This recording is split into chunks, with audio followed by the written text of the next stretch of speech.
He took care of everyone the best he could. He took care of his soldiers. He took care of us. He took care of the Afghan soldiers he was embedded with. And everybody had the utmost respect for him. Our last mission in '07 was in the Saduk district, which is the Northwest. And it was fairly well known. They called it the electronics district, but it was known for IED making material. We could have packed our stuff up and we could have gone. That wasn't me and that wasn't Major Mundell, and it was our last mission.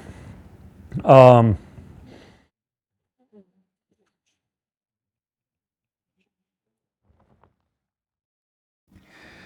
name is Jeremy Robert Thrane, go by JT, former Master Sergeant, United States Marine Corps. I served from January of 1996 until August of 2022. So I have a brother that's only a year and a half younger than me. And the both of us, we grew up, our favorite toys were G.I. Joes. But at some point in time, we had decided that that's what we want to do. And I mean, pretty young, we were probably around 8 years old. But for Christmas that year, my parents had given us a Marine Corps sweatshirt, Marine Corps belt buckle. And I don't know why, but that's always stuck with me. And that was kind of when I realized that not only was this something we wanted to do, but it was kind of our calling. So I actually, when I was going through the enlistment process, they initially sent me to Chicago instead of St. Louis, and then they had sent me to St. Louis. And when I was going to Chicago, they were telling me I was going to go to the East Coast. And then somewhere along the line in the enlistment process switched, and I went to St. Louis and ended up going to San Diego for boot camp, which was fine with me. That's where my grandfather went. My whole family's military. I knew that growing up. My grandfather, who was a Marine, didn't even know he was a Marine and had served in the Korean War until the day I signed my papers to join the Marine Corps. So, and I signed those in late '95. My primary MOS was Combat Engineer 1371. That school is in Camp Lejeune, North Carolina. I know I was there for approximately 4 months. There was a hurricane that hit at the same time when we were there, so we were there a little bit longer. At that time, I believe it was a 12-week period of instruction, training days-wise. First duty station after the schoolhouse was Camp Hansen, Japan. And then part of that time I was in Schwab as well, where I picked up my second MOS as a young Marine. I went OJT and became an 0121. You know, the admin clerk. So at that time, nobody got to pick their duty station. And from my understanding, regardless what MOS you were in, Japan was pretty much guaranteed to be your first duty station. As a combat engineer, it was pretty much a 101% chance. Got the old ones that you learn. You went to Japan, right? So, you know, don't touch the mustache. Doidashito mashite, mushi mushi.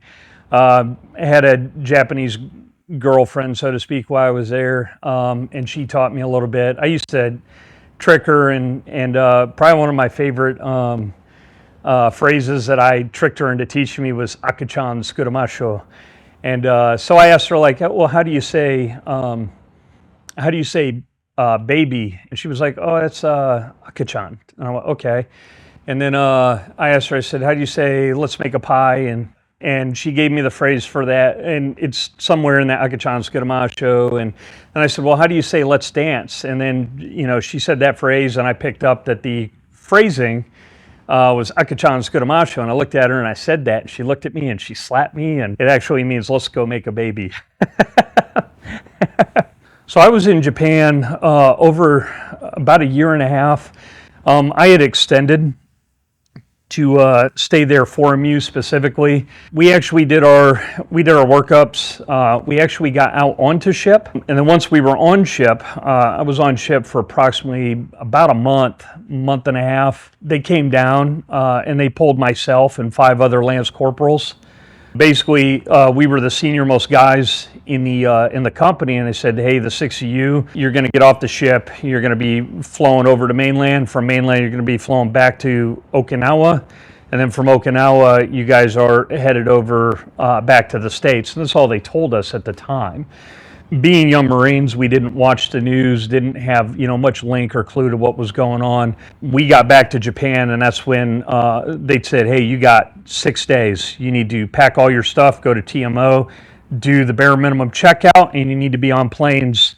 Here's your tickets. And they basically said, you're going back here to fill in the ranks. They need more senior people to be fire team leaders for going to Iraq. And this was in December of 1997. We got on deck, so they fast-tracked us out of there. The only people that even knew I was leaving the island in my family was an uncle of mine who was stationed in Kadena. And he is basically the one that came and picked me up so I didn't have to deal with the booze cruisers trying to get down into the area. But I had to actually fly commercial out of Sun City in Okinawa. So he came and picked me up, took me to the airport, spent my time with him for the afternoon, and got on the plane and flew back. And that's when we found out, hey, you're not getting a room. You're going to go down. You're going to get your gear. You're going to keep it in your sea bags. And you're going to go up to the parade deck and this is at First CB, and you're going to leave all your stuff there. You'll be sleeping on the parade deck. And everybody was out there en masse. They were briefing everybody. We're going to Iraq. We've got a couple days to get everybody prepared. So we basically, for several days, I left Japan on the 18th, which was the 18th when I arrived. By the 19th, I was sitting on. They basically set the 6 of us out, and everybody was coming up, and we just kept getting in lines for shots and extra gear and those type of things. And then on the very late in the evening, it might have even been the morning of, 2 o'clock in the morning on the 23rd, they basically said, hey, Iraq has allowed the UN inspectors into their country to do their inspections, so we're not staying anymore. Go ahead and go home for Christmas. And I was like, wow. I was like, my family doesn't even know I'm in the States. They think I'm on a ship somewhere in the South China Sea. At that point, I decided that I was going to buy a bunch of, or buy plane tickets, fly home, and surprise the family. So the only person I called out of my family was my grandfather. I told him that I had actually come back in, told him what happened, and said, I'm flying home right now. So he basically went about, he picked me up so I flew all the way into Peoria, which is way, it's a little on the hefty side, than flying into Chicago and driving down, but it was the easiest thing to do at the last minute. He picked me up, but he had already set the tone and told the family, hey, I got a big announcement, so I'm going to come by. And of course, he was the president of PBS in the Midwest, so they thought he was going to give a big Channel 47 announcement for Christmas Eve. And he called my aunts and told them the same thing, to come over to my mother's house. And I'll never forget, so this is another great memory of my mother and my father, was, so everybody had gone in, and I'm, sitting low-key in the back of my grandfather's Cadillac, and they all go in, and I see my other aunt and uncles come up and go inside, and I was like, okay, so I gave it a couple minutes. I walk up and knock on the door, and I can hear my mother on the other side, and she goes, well, the only person missing is Jeremy. She opened the door and about had a heart attack. At that point, I was stationed in Pendleton. So I stayed in Pendleton. From there, I initially was in Bravo Company, but I was only in Bravo Company from January until March. And then in March, I got selected to go into Alpha Company. So, and to this day, First CB still does this. Alpha Company is their deployment, their primary, I guess you'd call it the rapid deployment, like the ones that are expected to deploy if something comes up. So it's kind of the ready company. At that time, they were the mute company, and so you had to be selected to go in there. You had to have, you had to be the good kid on paper, so to speak. At that point, I had already met a couple people. Most of us transferred over into Alpha Company. And then from there, we started working up. We had a the time he was a staff sergeant, then became a gunny during the workups for the 11th MEU. Manuel Diaz, affectionately called Manny, but we had an acronym for him, and it's kind of a joke, but at the same time, like, respectful for his knowledge level. But quite often we'd be sitting there and be like, well, what do we do next? And I'm like, I don't know, WWMD, and it's what would Manny do? And it was always in regards to him because, you know, he was the man with the plans. So now he's a gemologist and travels all over the world and pulls gems out of the ground, I guess, or goes a lot into South America. But during that time, they decided to make the MEU a SOC MEU. And so in order for that to happen, all the units have got to have those special operation capabilities that are on the ground side. And one of those stipulations is that engineers have it as well. So at that time, they had the Sapper School up and running, fully accredited, was a recognized school. And what that was is it was a course to teach engineers recon. So you had your basic course, which we had to go through first and foremost, and then right after that, they took those that were promising of us and put us into the leaders course. And the leaders course was very much still a basic course, but then they were taking us and putting us in charge specifically and then giving us those more detailed leadership tasks to take the basic students out and go complete those missions. And it was everything from bridge reconnaissance, route reconnaissance, some specialized demo, back then everybody had to learn how to operate a radio properly. And that in that course, you specifically learn radio propagation, how to make your so I'm sure you're familiar slash wire antennas, but this is like on steroids. Like you're learning to reach out to Japan from there. And they had people at First Cab, which is where I was at previously, that they had their time synchronized to set up antennas and communicate back and forth. And then from there, we had to go get scuba qualled and all those great things that Recon gets to do at government funding, and we had to do out of our own pocket, so to speak. So while that stuff came in handy for that MEU, because that MEU ended up in East Timor, which was a small conflict in 98, 99. Operation Spitfire. A lot of people don't even know about it. They've, maybe read a couple blurbs about it, but most people don't even know that there was a conflict at that point in time. But it was very short-lived, and it was basically in East Timor, they were basically going around and executing all the Catholics on the island. So we were sent in to cull that. That also set off a chain of events of being in Australia multiple times for Libo, which you can't complain about that. When the ratio is 6-1 and you're single, it's like, all right, giggity, giggity.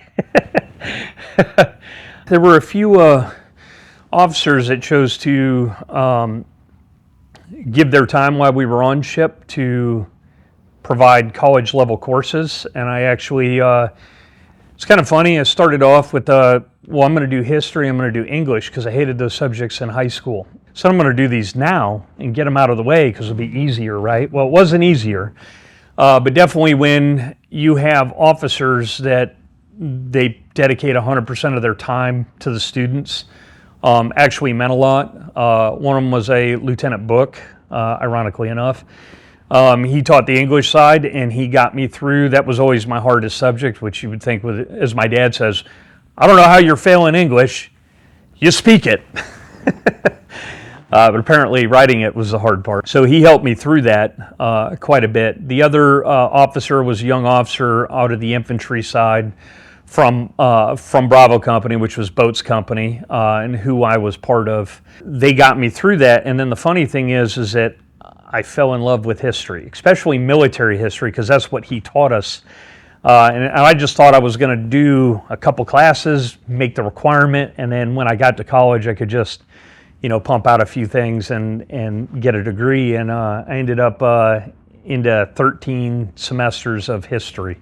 It ignited my passion for reading about military history. So just about anything out there, anything from crazy things like, the Gates of Fire, which is about a true story. It's definitely exaggerated in the events and whatnot, but stories like that help to fuel the fire, so to speak. Made me fall in love with Stephen Prescott, who's the author of that book. But I love history. History teaches you a lot.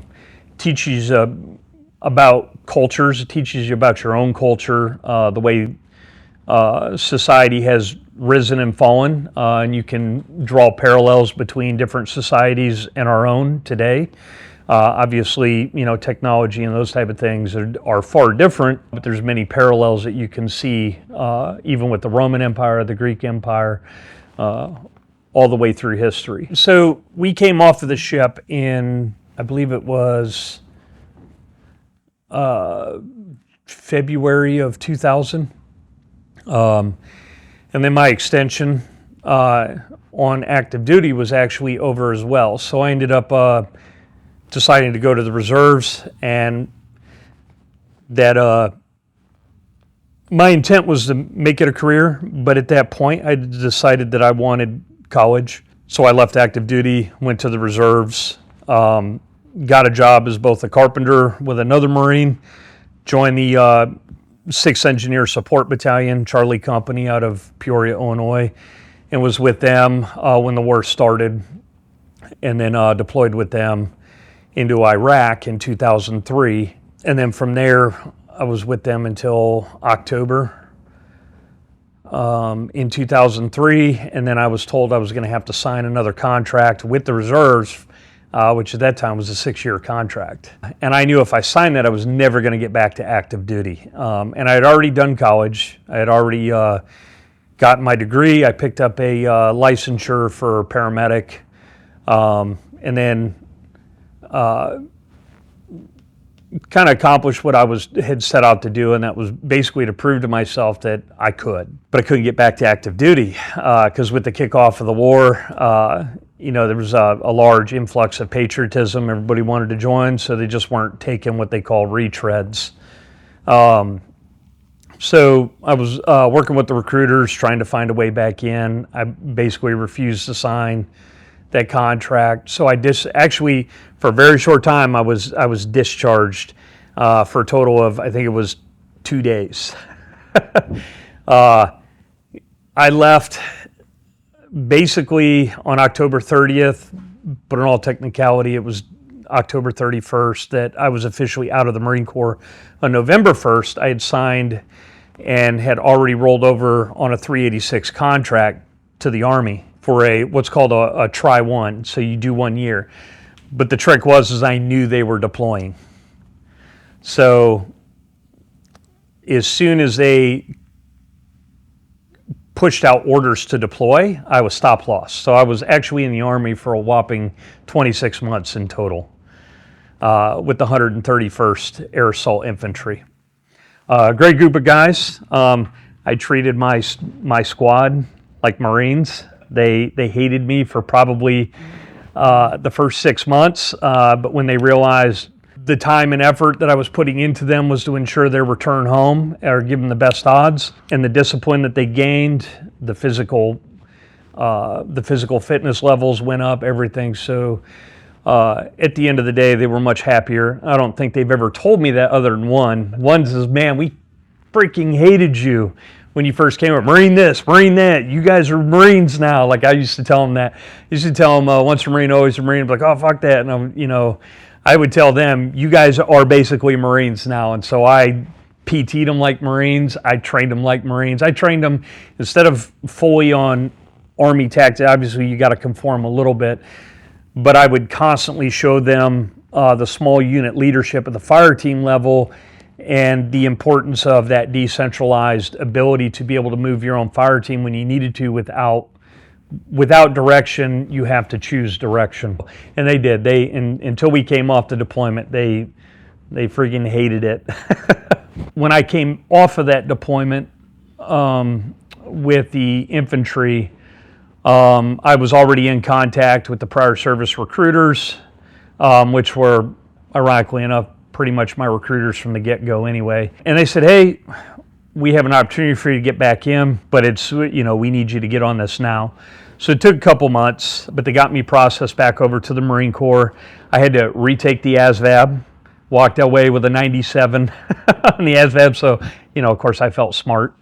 But they got me back in, and they didn't have any place for me, so they put me on recruiting duty until they could get me back in. And then I ended up going back for CB. And that brings me back to the story with Master Guns Mendez now. At that time, when I left active duty, nobody had cell phones really. I had a cell phone that I brought back from Japan, but they were expensive. Nobody really had them. Lost touch with a lot of people that I had been in with. I get orders to go back to first CB, so I'm excited. I step back on deck, and I walk into the S3, and there's now Master Guns Diaz, and he's on the phone, and he looks at me, and he just stares at me.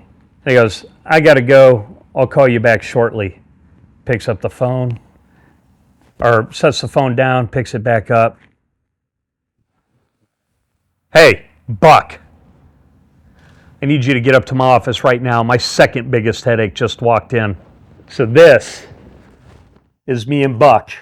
At this time, he was Staff Sergeant Buck, and they had reset my rank, so I was a boot sergeant again. But at this time, me and Buck served on the first MEU. We went around and practiced creating babies all around the world on the first MEU. Him and a guy named Thomas Kiner. We linked back up, and we were always Master Guns Mendez's biggest pain in the ass, because when you put the two of us in a room together, we caused trouble. We created shenanigans, and we basically tortured everybody around us. And there's only ever been one other person in my career. His name's J.D. Battle. I'm sure he's going to see this. The two of us, we were worse than me and Josh. Officers couldn't get things done around us because we would torture them, and we fed off of each other. It was almost like a telepathic link between the two of us, where we could just banter our lieutenants and captains into submission. I've known Josh since that second year in the Marine Corps. When I got to 1st CEB in December of '99 and then stood down, he was going through boot camp at that time, but he showed up at the battalion. I believe it was in February. Me and him just kind of clicked right away, and we have been best friends ever since. We have done so many things together. But in that picture specifically, it was his birthday. I was detached. I was part of the RCT. He was part of 1st CB, Charlie Company, and we were tasked to go help with a mission. We ended up in this old chemical factory, and it happened to be his birthday. So, it was early February, and it's freezing cold. We had gotten hold of my team always got hold of these self-heated cans of soup, beef stew, and franks and beans and things like that. You took this little pin out, you stabbed it, heated up, you could eat it. So we had a whole bunch of those along with us, and there was only one franks and beans. And it was oh, I love the franks and beans. I was here, man, it was his birthday present, give him this thing of franks and beans. He heats this thing up. I'm eating the chicken and rice stew. He heats it up, he opens it, and he goes, what the fuck, man? The hell? There's not anything in here but one bean. So it was nothing but baked bean soup. And no beans and no franks in the whole thing. There was one bean floating around in this thing. So I ended up giving him the one that I had in reserve. And but it was so funny because that was his one excitement for his birthday, and he just ended up having nothing but soup and one bean, and it was so funny. But this picture was taken during that mission that day prior to the Frank and Bean fiasco. But he's also the reason I met my wife, Leanna. My wife will argue this to this day that it was a Friday, but I know that it was a Thursday night because we had a hike the following day. Josh and me were roommates at the time when I had first gotten back. And so this is beginning of 06, right before we're deploying. We know we're deploying. We've only got a few months. We had this just a grueling training schedule to get everybody up to speed. On top of that, I had my team. I had to train with the recon capabilities and be able to deploy with recon. He busts into my room when he's, "Get dressed, we're going out." I'm like, "Dude, I'm not going out. We've got a hike in the morning." He's like, "Shut up, you little bitch. Get dressed, we're going out." I end up getting dressed. He drags me out. We go to the Eagle's Nest, which is the dance club in Pechanga in Temecula, and that's where we were living, just down the road from it. But we finish our first rounds. We go up and stand in line to get drinks at the bar. This group of girls walk up behind us, and they're standing behind us. And I'm basically like thinking, why is this group standing so goddamn, and you know how it is, especially when you've spent several deployments already watching your six constantly. Now you've got somebody hovering on you. And I took a step forward. She stumbled. I didn't really think much of it. Got my drink, went and sat down. And apparently it was Leanna. She had intentionally tried to bump into us to start a conversation. And then when that didn't work, she basically, after we went and sat down and they got their drinks, she was like, "Fuck it, I'm going to go talk to them." So she walked over and struck up a conversation. And we drank a little, we danced a little, we went down, got food, and then we sat. I think it was her vehicle. I don't remember. We sat in the vehicle and just chatted. I had told her, that I'd recently just gotten out of my relationship, had just filed the divorce papers, wasn't really looking for anything. We were getting ready to deploy anyway, and she didn't have any direct ties to the military, so my assumption was she's not going to stick around, especially when she realizes that as an engineer, I'm going to be home for 3 to 4 months every year and then just deployed the rest of the time. So hung out, did a few things with her prior to leaving, but it was more of a friend thing. Went out, had a couple drinks, watched a few movies. She became my movie buddy. Got done with the first deployment, and she showed up, which I didn't even know she knew where to go. I didn't even know when I was going to be home, but somehow she had gotten in contact with the right people, the Key Wives Club, and she'll probably tell you this is completely wrong, that my memory's completely screwed up, but she was there. I did not expect that. I was always kind of the gunny highway type person coming off these deployments. I just wanted to grab my bag, throw it in the back of my truck and go. And she was like, "What do you want to do?" And I was like, "I just want to get my bag and I just want to go." So, of course, that didn't happen right off the bat. So then Master Guns Diaz roped me and Josh and some of the old crew from the 90s into going out to Big Helen's. And then coming back, we went back, almost immediately told, "Hey, you're deploying in 3 more months." So we were right back out the door at the end of, at the very beginning of 07, right back into Fallujah. At that point, I was completely in charge of my team, didn't have a higher echelon to report to or anything like that. So we set our own schedule. All I had to do was show up to the RCT, look at the missions set out that they wanted me to take care of. Of course, I could only take care of one at a time. So Sergeant Major Reeves would just say, "Hey, this is the one I prefer you to do, but here's your choices." So my boys were addicted to recon, and then an Army Mitt and Pit team run by Major Mundell. And that's a whole nother story. Major Mundell was there for the team when nobody else was. So he found out that, we were scavengers of war, that we were scrounging up ammo and scrounging up food because nobody wanted to foot the bill for us. And he goes, "Look, if you ever need anything, you come see me." And the funniest thing is, the first testament to his promise was the great sock shortage of 2007. Nobody had any socks. Marines were trying to put on any socks they could get hold of, white socks, black socks, brown socks, but no green socks anywhere to be found. And we told him, because, the board mass sergeants and sergeant major fobbits that are sitting at the chow hall every day trying to tell Marines to fill sandbags or yelling at them for dirty and torn uniforms and non-green socks. And he goes, give me a few days when you come back for this other mission, which is his way of saying, come back for this mission. I'll see what I can do. We show up and he's got socks for us. Green socks. It's like, how in the hell? But I mean, that was Major Mundell, and Major Mundell was somebody that everybody that he came into contact with, he cared about. He took care of everyone the best he could. He took care of his soldiers. He took care of us. He took care of the Afghan soldiers he was embedded with. And everybody had the utmost respect for him.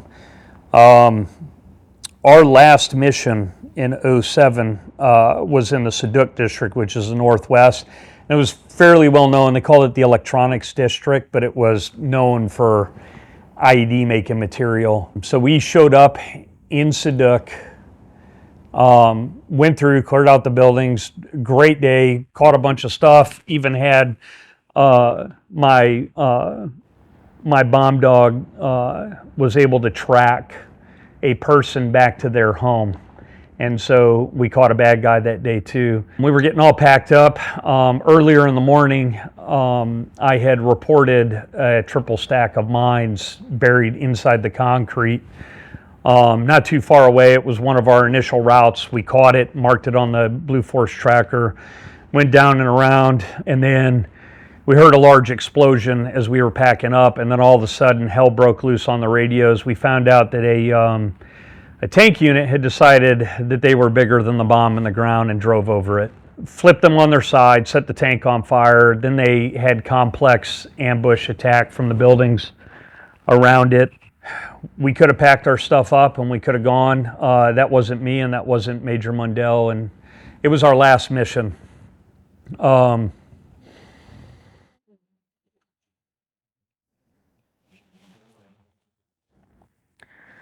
Major Mundell looked at me and he goes, well, you guys can head back to the base if you want, but I'm going to take my boys and we're gonna go help them out. Told Major Mundell it wasn't going to happen without me, so we jumped on our vehicles. We agreed to take different routes, so we kind of split into three prongs and headed in there to help the boys out. They had auxiliary IED set up, and Major Mundell never made it. He was the only one in his vehicle. It went off right underneath his seat, killed him instantly, and turned into a very horrible day. Major Mundell was one of those people that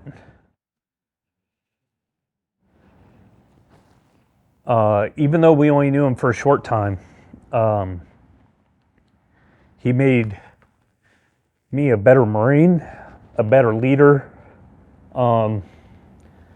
and just a better father, all the way around, a better person.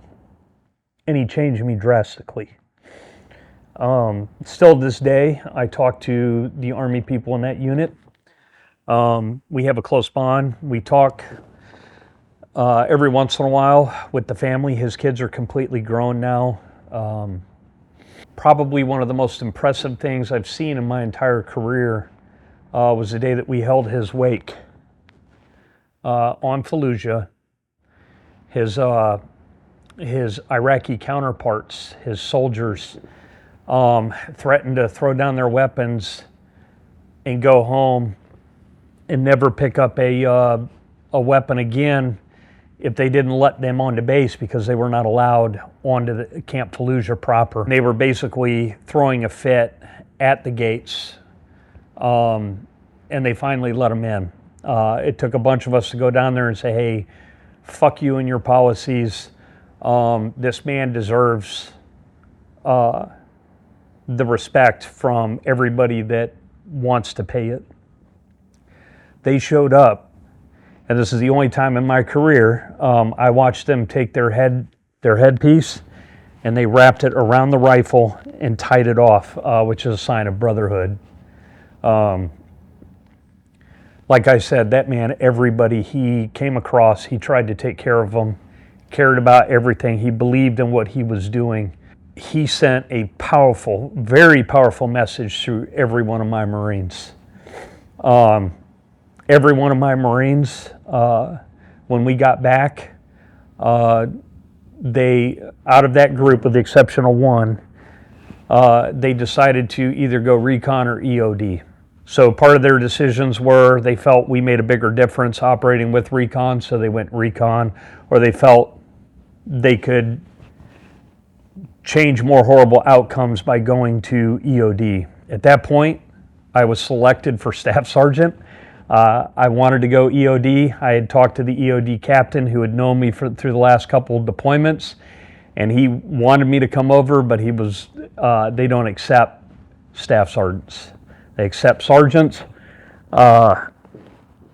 because they don't want somebody coming in as a staff sergeant or a gunny and then being junior to a sergeant or to a young staff sergeant. So typically what happens is you go in as a sergeant, you come out as a staff sergeant, and then you're the boot EOD guy. But that's fine because it led me to Ramadi to do the same thing in Ramadi in 07, 08. I am lucky enough that personally all my guys came home every deployment. Some of them a little shot up. There's some stories about that one. It's funny, you can the difference in mentality. Had one guy shot through the shoulder, big guy. So unfortunately, he died a couple years ago of a brain tumor. He got shot in the shoulder while I was standing up on some HESCO, and he looks down and he goes, "That motherfucker shot me." This is a 6'6", 250-pound kid from Illinois as well. And it was, "I'm going to kill him." And he wanted to race off into the desert toward the sniper and choke him personally. And then he was patched right back up and sent on his way, back out. Another guy got, I'm not going to say his name, he got shot in the arm. And then from that point forward, even though he stayed and he tried, our next big mission it was absolutely brutal. We were only supposed to be out for approximately a day. Ended up being gone for 18 days. Took 21 casualties in the first 24 hours of the mission between the recon unit. So, and this is every young Marine's idea of what combat is and should be like. So we got on the Navy Swick boats and traveled down the river and inserted behind enemy lines. Got out with recon, firmed up in a base on this little peninsula and started doing our operations, and it's just hit continuously. One of our firefights before it got really bad, he was up on the roof with us, started fighting back around, hit close to the wall where he was at, and he dropped and low crawled all the way to the door, and that was it. I had to get rid of him. I don't know that he ever recovered. He changed MOSs and went to Intel. He wanted to stay, so I'll give him that. He wanted to stay. His father, who was a master sergeant or master of guns in Hawaii, was basically calling the unit and going, "If my son's injured, he needs to get the hell out of there." So I'm sure there were conversations that we didn't know about. But he got replaced with somebody else who almost immediately got blown up. They got extremely lucky. They did everything they weren't supposed to, and they survived because the ID was buried way too deep in the ground, so it blew straight up, and they basically got dusted.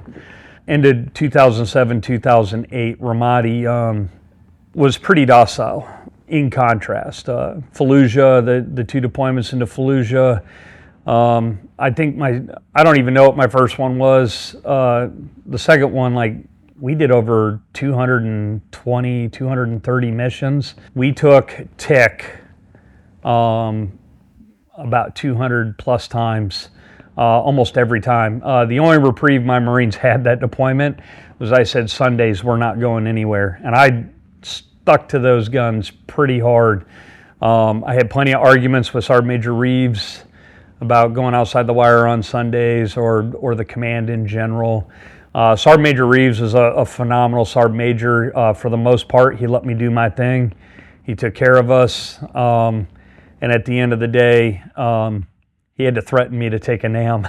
Because I told him I didn't deserve it, my boys did. That was for building 2 ECPs on the east and west of the city. I saw him years later at the Staff Academy when I was going through as a gunny. He pulled me off the side and basically started choking me out in front of all the other gunnies and was like, "How dare you, you don't even come say hi." So, and everyone was like, "What the hell?" So Sergeant Major Reeves, he was a great leader. He was told by my leadership, by the recon leadership, that if he wanted me to operate at my best potential, to just give me the orders and leave me the hell alone and don't ask too many questions. After that, 09 was actually, I was slotted to deploy. Wife was pregnant with Eliana, and I got orders to Bridgeport, and they hadn't written the stop-loss letter yet. So I was literally 8 or 9 days from getting on the plane when they came down and said, you're not deploying. And that was hard, watching everybody else take off. I know upstairs I'm built a little bit differently than most people. I stay calm in those situations, and I felt it was my obligation to take the place of people that weren't necessarily built the same way I was. So watching everybody else take off, watching a young staff sergeant take my position was hard. But I kind of figured that there was a reason God was pulling me off of that deployment. I don't know if it was because he felt I needed a break, if it was because something would have happened to me, I don't know. But ultimately, I didn't even end up going to Bridgeport. With the wife being pregnant, they ended up staying the orders. But then the monitor's like, just so you know, you don't get to stay at 1st CB. So took me out of 1st CB and sent me to 7th ESP. Was in 7th ESB for 28 days before I pissed the command off hard enough to send me on a different deployment. I got approached by somebody that knew me and said, "Hey, we want you on this deployment.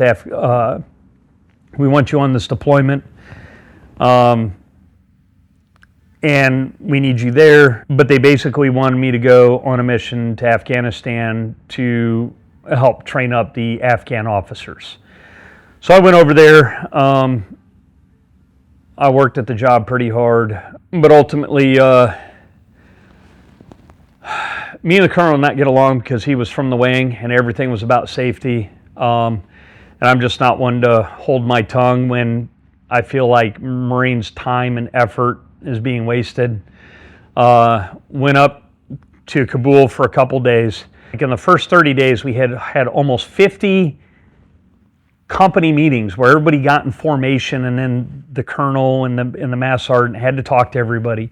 Number one, at that time in Leatherneck, you did not stand in formations. It was dangerous. On top of that, we were on the edge of the base, like literally right over our wall was open desert. So you had the constant threat. The Kandak was down the road where our Afghan soldiers came from. We were in a compound dealing with them all the time. And it just ultimately, I understand there were some hazards, but those are inherent of being in a combat zone. And I came back and he had already started putting up these walls. I'm like, what are we doing? It's like, oh, well, it's to protect the tents. So he had these Alaska barriers. I'm like, you understand you're making an oven for the tent space. But nobody gave a shit what the young gunny had to say. Staff sergeant had to say. So I had an argument, and then I was told, shut the fuck up and color inside my lines. So I did that. I brought it up to the gunnies and to the mass sergeant that we're creating undue work when we have a lot of other things going on. Then I go back up to Kabul to drop some boys off to a coalition team, come back down, and they're putting up sandbag speed bumps through the compound. Our compound's only a couple hundred feet wide and a couple hundred feet deep. And I'm like, great. I'm like, what freaking idiot was driving one of the vehicles through here all stupid? And then come to find out, no one had. That the colonel just decided it was a good idea.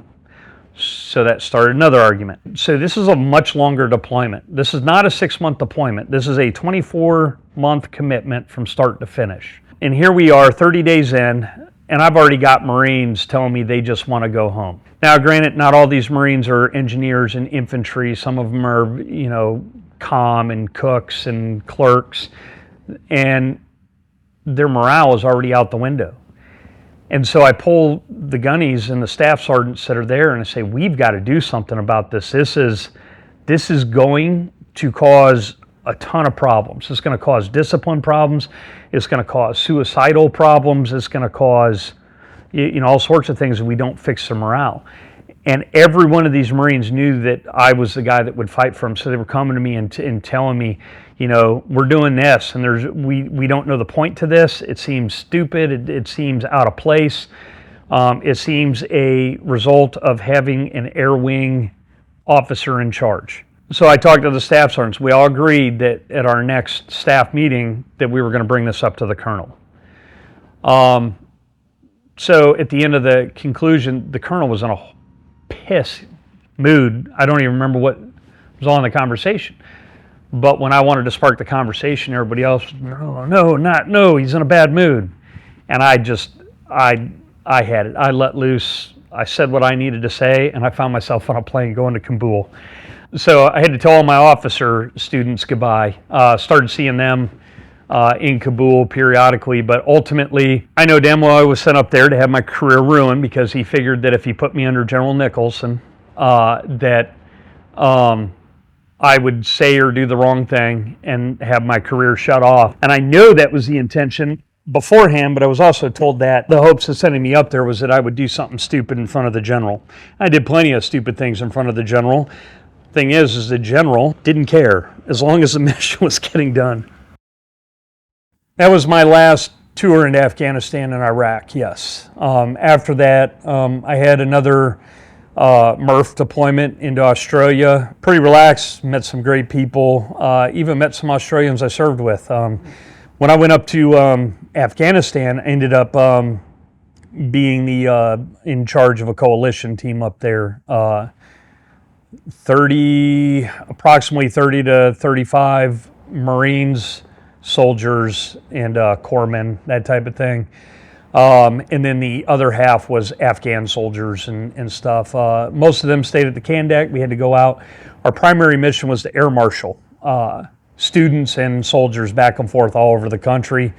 And then there were some other missions in there that ensued, either out in town or in the hills. The small little hills of the Kush. That's basically when getting blown up in Fallujah multiple times in Ramadi started to catch up. So after I came off of the MRF deployment, ended up with 5 surgeries in my lower legs to replace, basically have 550 cord for ligaments and duct tape for cartilage. So there was a rule in Fallujah because if you were blown up, you had to stay inside the wire for 2 weeks. So I pulled all my guys in. This is kind of where broke the rules a little bit. They were starting to crack down on the IED blast because they were realizing that it was causing issues. I told my Marines they all had to make individual decisions, but remember your decision affects the 9-man group, and that's all we have are 9 people. So the vast majority of the time we got blown up. I put it in my after action log and then left it there. I was blown up a few times. I took one particularly bad blast to the left side. Last year I found out that blast has actually caused a dead spot in my left eye that's rather significant, and a smaller one in my right eye. The one in the left eye causes a lot of neurological problems with the nerves and the muscles. I sometimes, so the best way to explain it is that my eye jitters so fast that it causes everything to go blurry, causes this eye to go blurry, so then I get to be Captain Ahab and wear a freaking eye patch so that I don't see out of this one, I'm only seeing out of this one. I apparently ruptured some discs in my back, so I have 3 bulge discs in my back that require every 6 months for me to go in and have a procedure done to alleviate the pain. I guess the plus side is I rate massages now. So I get those free of charge. I did take shrapnel all the way back in 2003, but that was never reported. I had iPro on. We took a secondary blast into the fiberglass poles on the back of our truck, and some of it went into my face. And I basically pulled the shit out of my face and had another Marine super glue my face shut. I've broken a few ribs in a rollover. Didn't even know it until I was off deployment. Yeah, there's a few things. That's a few of them. Those are the ones that caused some of the problems I have now. But all in all, I mean, my health is pretty good. I didn't know how much pain I was in until they took the pain away. I'd just gotten so used to it. So used to carrying a pack and being an instructor in Bridgeport, being an instructor here in Lejeune, running up and down the hills with all the hikes and all the deployments and stuff. I just never stopped to sit and decide how much pain was actually there. And then when I retired and they took away all the pain in my back, I was telling them, oh yeah, it's probably like maybe a 3 or a 4, maybe a 5 on a bad day. Then they took all the pain away. Felt like a teenager again. Run without my back hurting. Of course, it's temporary, so it has to be done every 6 months. They did that, and I got up and I go, oh my God. I think I was living with more like a 7 or 8. And so I'm glad I have that. Of course, they didn't find the back problems until I started doing the out processing for retirement. That's when they asked me about all my little aches and pains, and I said, doesn't matter how big or small it is, we want to look at it. And they sent me to a back specialist, and he goes, how in God's earth are you even friggin' walking? And he knew about my legs too. So the last time I put on a uniform daily was in January of 2022. Came back from the holiday weekend, worked for a couple weeks more because I had been moved over from 8th DSB to base to do base safety. I had already dropped my paperwork, so they put me over there to concentrate on that because they knew I had a lot of stuff that was going to have to be gone through. Showing up there in November or October and then telling them, it was nice to meet you, but I'm on terminal for the next 9 months or 7 months. They knew it, I knew it, and so it was I continued to help out. I just wasn't going in uniform. I wasn't showing up all the time. I had also started the process in January for licensing as a real estate agent. Got that completed by the end of February, and was actually kind of casually starting into that, getting seated in and stuff in March all the way to August. August was my official retirement date, but got locked in that and started doing that. And then got involved almost immediately with a lender that was part of Raider Battalion, who started taking me to something called the Veteran Business Collective. That was started by a gentleman named Chase. And it's a opportunity for small business owners to get together. It's not just for small business owners. That's the primary start and focus of it, but it allows people to come in that need to network, maybe looking for a job. It's an opportunity that, if you came to it and said, hey, I'm looking to hire some people for this, then we all put the word out and try to help fill those spots with other veterans. But in January of this year, I know we talked briefly about it when I was starting it, but I was approached by somebody else I had met at the VBC about whether or not I'd be interested in starting an American Legion post. So he put me in touch with 2 other guys. We started talking about it. Got to a point where basically the Marine in me kicked in. I go, we can sit around and talk about this, or we can just get it done. So I kind of took over and filed all the paperwork. And at the end of the day, we got stood up beginning of June. June 8th was our official swearing in as a post. So our post is 556. but we have a different focus than the other posts in the area. Our focus is to help Marines transition out of the Marine Corps. We all know that when you go through the TRS program, transition readiness stuff, that they hit the wave tops. That's all they do. They hit the wave tops. And if you try to delve into it, they either don't have the time or they tell you, well, I'm just a contractor here to give the PowerPoint. So a lot of trial and error. I'm somebody that stayed on top of everything. I learned everything I could. I got in touch with other people. There's actually a civilian organization out there that works with the Wounded Warrior Battalion that is also contracted to take anybody else that figures out how to contact them. Those people help get you through the medical med board process. They have transition assistance for after you're out. They help you continue doing the things, help you get your disability rating up and whatnot. I have been providing those tools to other people, but part of our focus in helping people transition out is that a couple of them will learn valuable tools while they're doing it, choose to become part of our post, and then continue that effort, which brings in another focus of our post is to have a good mix of the old and the young. Yes, the older people have the wisdom, but they also have a tendency to sit around and do the old school Marine Corps thing, and that's sit around, bitch, and drink beer and bitch more about it. If you bring the younger crowd in, they've got the energy and the exuberance to go do it. So you've got the wisdom and the capability. And that's what we're trying to mesh together in this new post. It's a heavy focus on bringing the younger people in. And as a result, I did not want to be the post commander. If you walk into that post right now, there's a lot of people that think I am because I'm the one that did the paperwork. I'm the one that pushed out the emails and all that. But ultimately, I stepped to the side and I let somebody younger take that position on the forefront to have a younger face to the crowd, because me walking around on base with, hey, you should join the American Legion and come be part of my group. And everyone be like, I'm getting out because I'm trying to get away from the older crowd. So having that younger person as the face and the commander of the post shows that we're serious about having those younger people in. So those two things have kept me really busy up to this point. Last year in May, one of my clients came into my life, got me, started helping him out. He invited me to Comic-Con in Fayetteville. And I was like, well, it's not really my thing, you know. And he's like, oh, no, you should check it out. It's really cool. He goes, my brother or my son-in-law runs them, so we can get you in to see the actors if you want to do that, get free signatures, all that. So I went. At one point, I ended up getting contacted by his son-in-law, and he asked me if I wanted to invest. So I invested a small amount. Not as much as he wanted, but I brought some other people on board that ended up investing as well.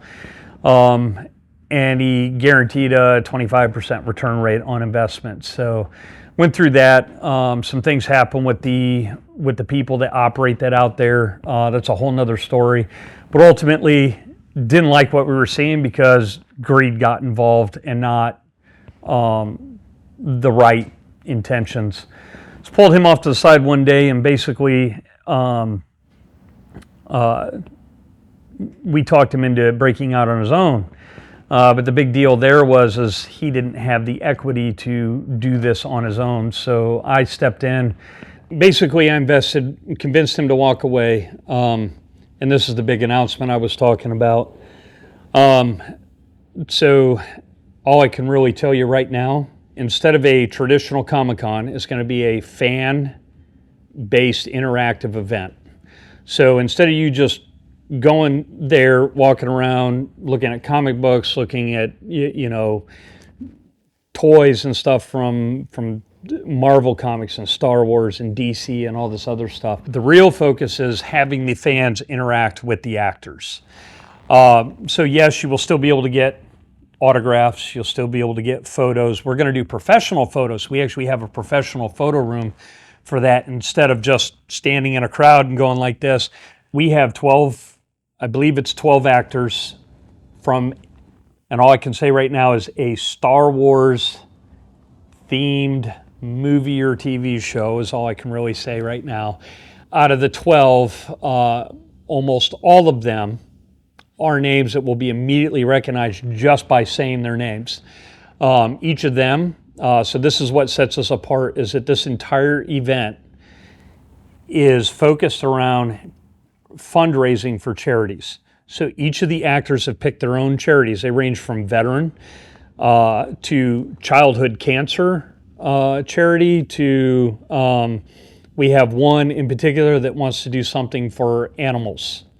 Each of them have their charities. They've waived their normal fees to show up, which two of them at minimum range in about $500, just $500,000 just to get them to come. One of them's never done a convention at all.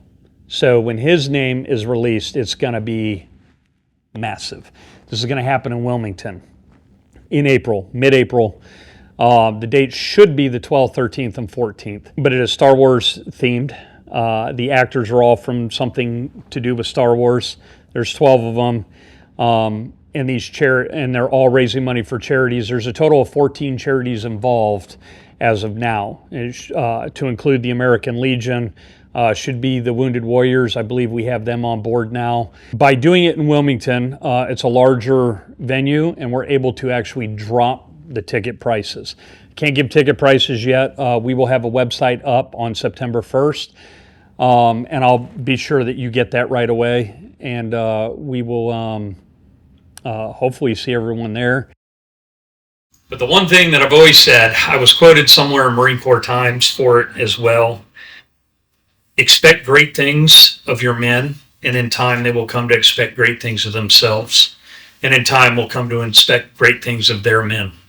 The idea is that when you expect more out of people than they expect out of themselves, they come to expect that same greatness in the long run, and in turn will pass that on.